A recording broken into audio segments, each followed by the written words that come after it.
তো আমরা আমার মাঠে আছি। জন্ডিয়া চলছে একটি যুব 585। তো এই দুটো গাড়ির মধ্যে কোনটা ভালো, আমাদের পুরাতন ড্রাইভার একে জিজ্ঞেস করবো কোনটা ভালো। তো বহুত গাড়ি চালাইছে, এই দুটো গাড়ির মধ্যে কোন গাড়িটা সবথেকে ভালো?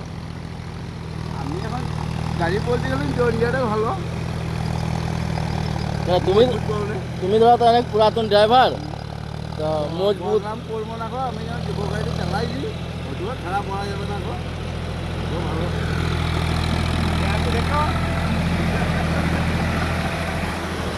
তো বন্ধু, কোন গাড়িটা বেশি ভালো তোমরা কমেন্টে জানাইও।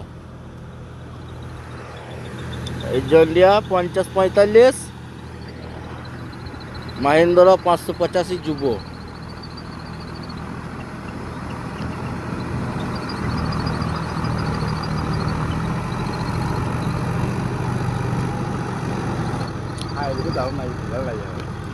আর আমাদের যে ড্রাইভারটা আছে এনে কাকা পুরাতন ড্রাইভার, আমার বাবার বয়সে বহুত গাড়ি চালাইছে, বহুত গাড়ি।